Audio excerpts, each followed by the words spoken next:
We're gathering with a remembrance of Muhammad wa Ali Muhammad.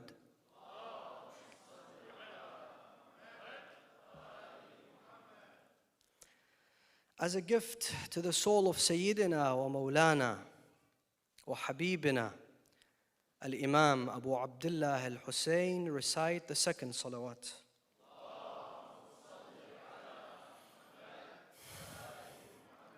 For Allah to shower onto this gathering with His infinite mercy and compassion, and to hasten the reappearance of the ninth from the progeny of Hussein ibn Ali, recite the third salawat with the loudest of your voices. Allahumma salli ala.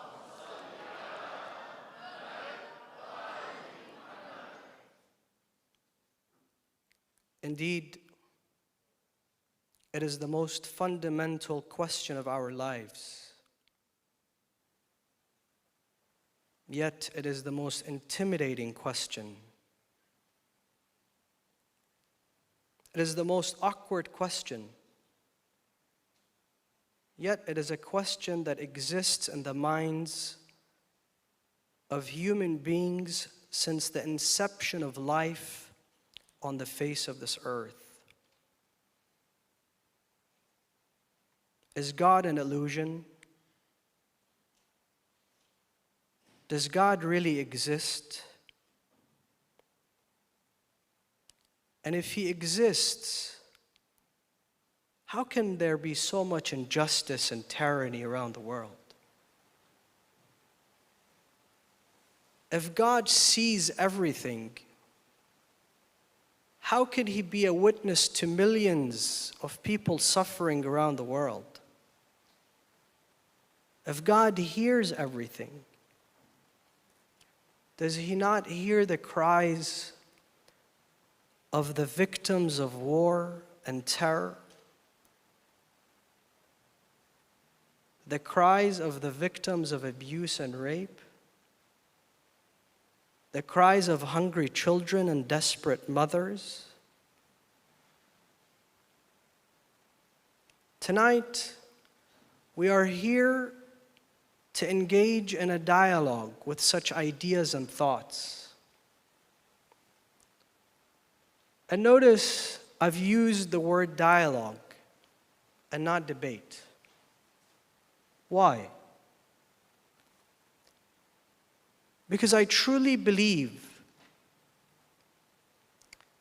that not all those individuals who question God today,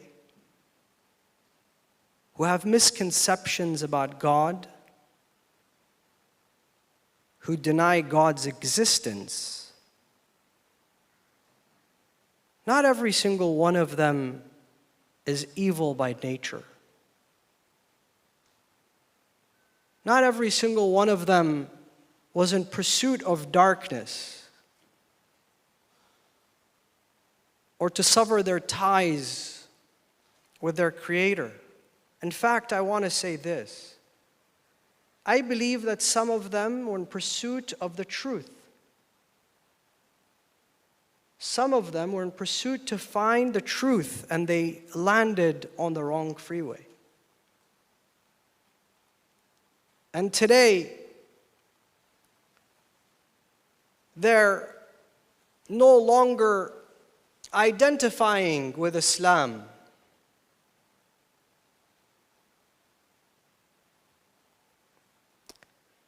Imam Amir al-Mu'mineen alayhi salam, when he finished one of his most deadly battles, known as the Battle of Nahrawan, he told his companions, don't you ever fight those guys again, the Khawarij. Why? Because those guys are in pursuit of the truth. They're in pursuit of haqq. Look at their salah. Look at their siyam. Look at their recitation of the Quran. Look at their passion and dedication to God. But they just ended up with ignorance, with darkness. They didn't find the truth. Now, how that could be possible nights. But I want to say this, not everybody today who denies the existence of God or has questions about God is necessarily an evil person. And that is why we are here to talk. We are here to exchange ideas. We're not here to fight. And unfortunately, many people within our community, especially the youth, they have such sentiments, questions, concerns. Some of them wake up one day saying, I don't feel God in my life. I don't feel God is relevant in my life anymore. I have serious questions about God's existence.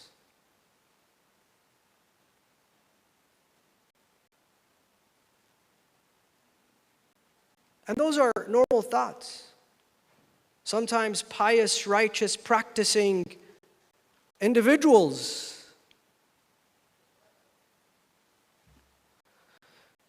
may encounter such ideas. The issue that's driving our children to atheism, agnosticism,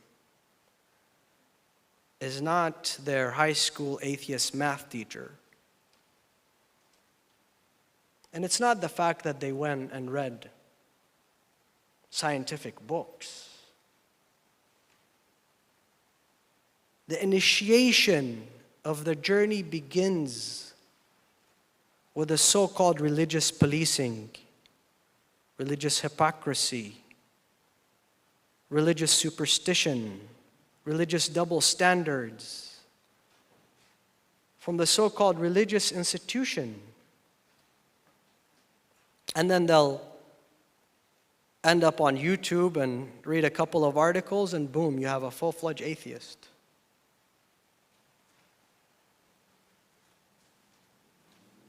If you read the entire Quran, cover to cover, you realize that Allah subhanahu wa ta'ala is in constant conversation with those who deny His existence.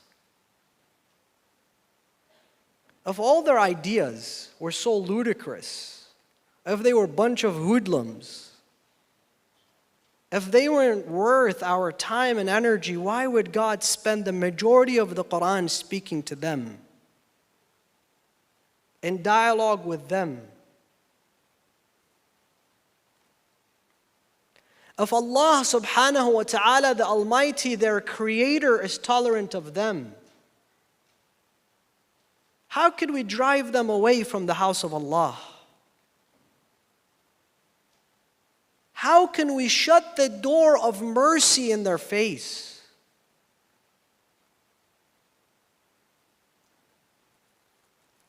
I want you to pay attention to this extremely delicate point right now. When we visit Imam al-Hussein, what do we tell him? Assalamu alayka ya waritha Adama safwatillah. Assalamu alayka ya waritha Nuhin nabiyillah. Assalamu alayka ya waritha Ibrahim, ya waritha Musa, ya waritha Isa, ya waritha Muhammadin.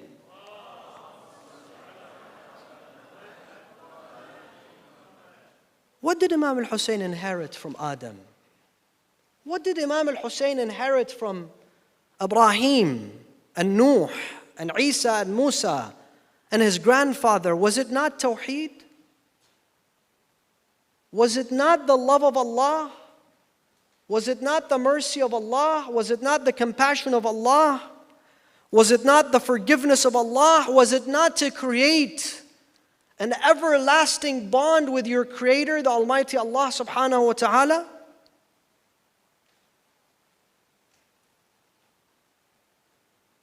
In fact, the only way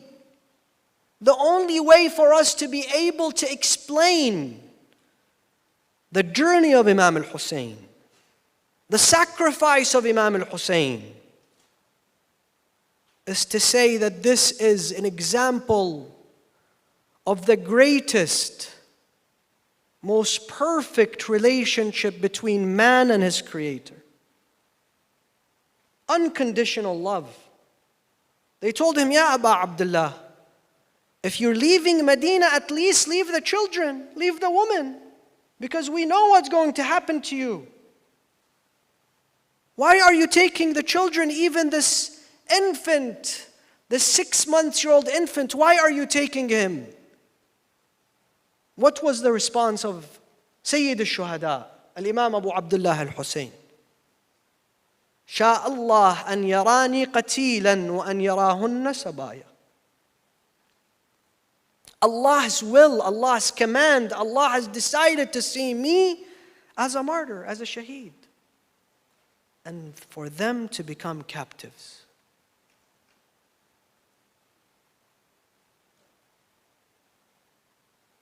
We are here to experience some of this beauty within the relationship of Allah subhanahu wa ta'ala and Imam al-Hussein. Imam al-Hussein and Allah subhanahu wa ta'ala.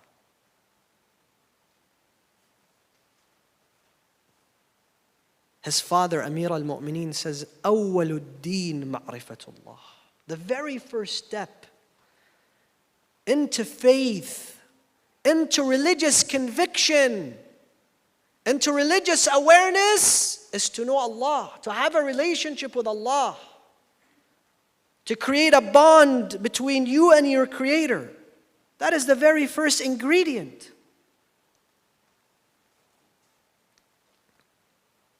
And we learn that when such people have such questions and thoughts and ideas, we ought to be tolerant. We ought to engage in a dialogue with understanding. He said, Ya Aba Abdullah, on the 10th of Muharram, in the midst of the battlefield, Ya Aba Abdullah, it is the time for salah.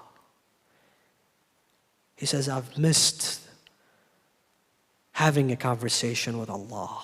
It is time for salah. Let us stand up and pray. This God that you yearn to talk to, you find in the school of Hussein. It's not that you should be forced to pray. You should be reminded to pray. In the school of Hussein, you're counting the hours for the time of salah, so that you stand up and you have a conversation with Allah. Go and find that Allah. My younger brothers and sisters, those who are watching all around the world, let me tell you something. Do not ever let anyone and anything come between you and a relationship with Allah and that bond with Allah. If it's your parents, if it's your friends, if it's your work, whatever it is, because the most meaningful thing in your life is that relationship with Allah subhanahu wa ta'ala. He is your only friend.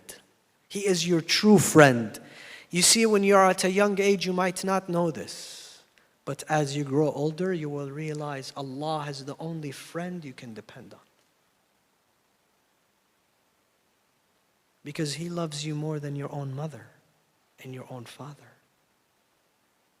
Your parents may neglect you, they forget about you. Maybe they can't even help you, but Allah can, and He's willing.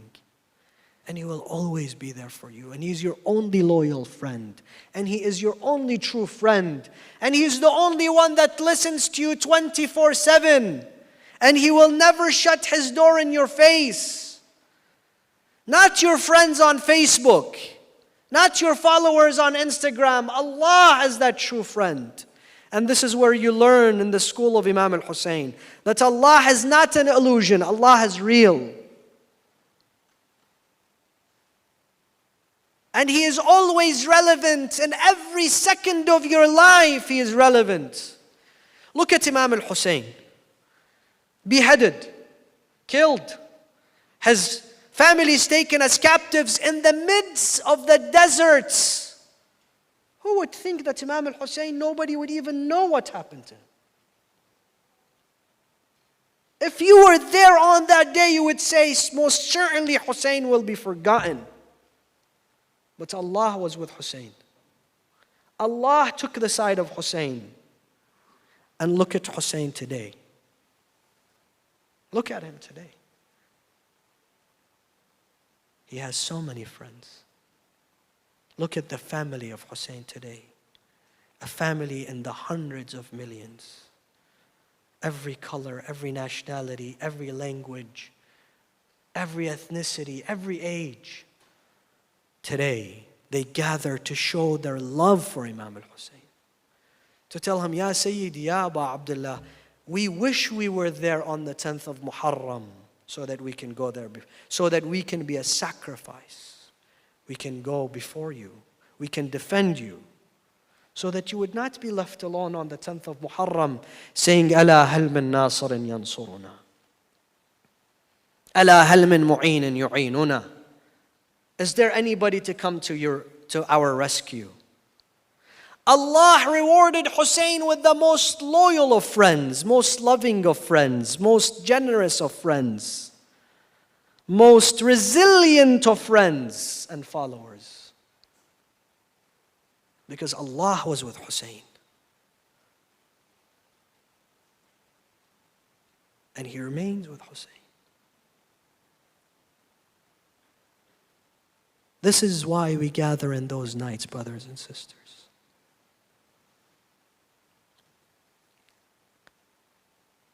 To get to know the Creator and the Lord of Hussein, who forgave Hurr. Hurr, who intercepted the camp of Hussein, who was the cause of the misery for Hussein. When he came to him, he said to him, Assalamu alayka ya Aba Abdullah. Imam al-Hussein didn't say, what are you doing here? Look what you've caused. How can I forgive you? How can you even have the audacity to come and speak with me? Imam al-Hussein says, Man ant?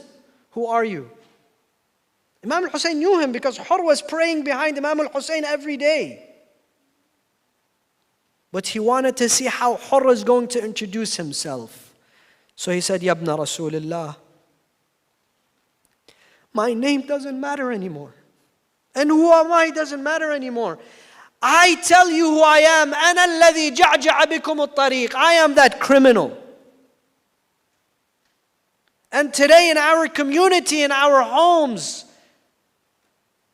you won't find criminals with a crime bigger than Hurr. أنا الذي جعجع بكم الطريق. I am the one who's caused all of this. هل لي من توبة?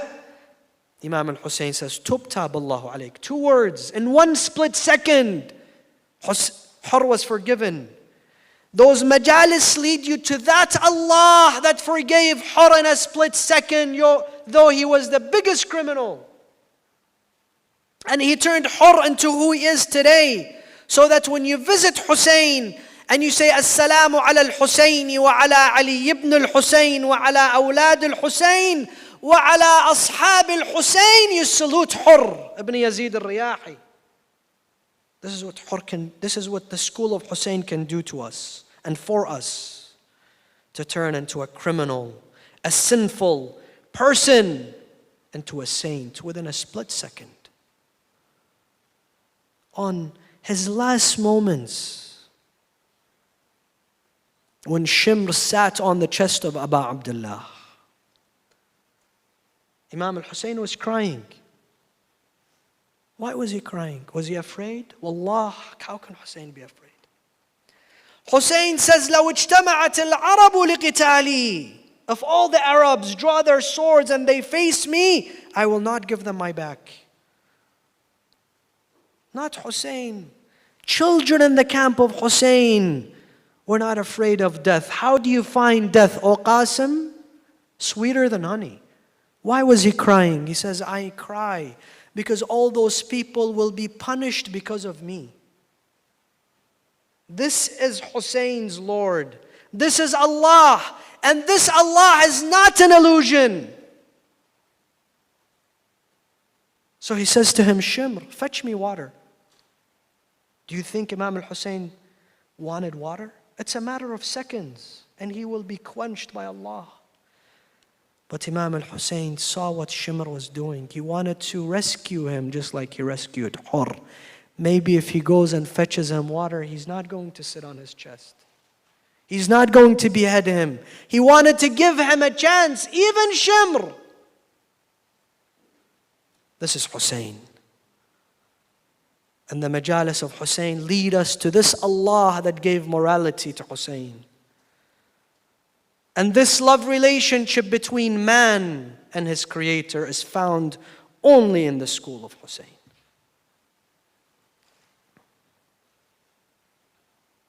That is why we come to him tonight. And we send our hearts and our souls towards Karbala. As you saw, the flag on top of this building has changed to a red flag that says, Ya Hussein. What does this mean? This means that, O Hussein, we're all your soldiers. A soldier of Hussein will not bring shame to Hussein on the Day of Judgment, by the way. By sinning.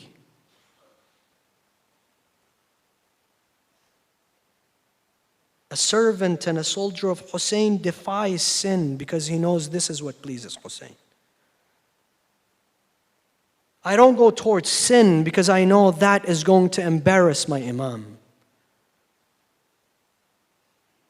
A soldier of Imam al-Hussein, as a person who runs away from sin like he would run away from plague and diseases, because he wants to keep this body and the soul pure for his master, Sayyid al-Shuhada, Abi Abdullah al-Hussein. So we send our hearts, we send our bodies towards Karbala. Place your hands on your hearts and raise your voice with me. Ya Sayyidana wa Maulana, inna tawajjahna واستشفعنا وتوسلنا بك إلى الله وقدمناك. Brothers and sisters, it is the first night of Muharram. We are in Aza with Fatima, with his grandfather Rasulullah, with his father Amir al-Mu'mineen. Release your voice. Let this voice be free for Imam al-Hussein. Raise your voice together. Ya wajihan 'inda Allah, ishfa' lana 'inda Allah. Ya wajihan.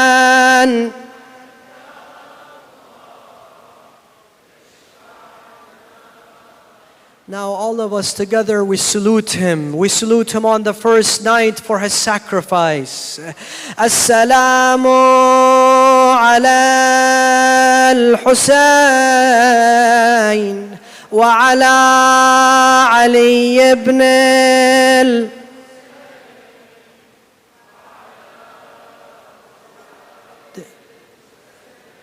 وعلى أصحاب الحسين جميعا ورحمة الله وبركاته. Brothers, tonight is the most special night if you ask me. Those who are here today have written their names in the front and the beginning of the list of those who have come to establish their aza with Fatima al-Zahra. Fatima salutes you at the door. She tells you, welcome to the aza of my son Hussein. Thank you for joining me at the aza of my son Hussein. Rasulullah greets you. And on the Day of Judgment, your names will be read as the first individuals because you came here first. So I want you all together to raise your voice now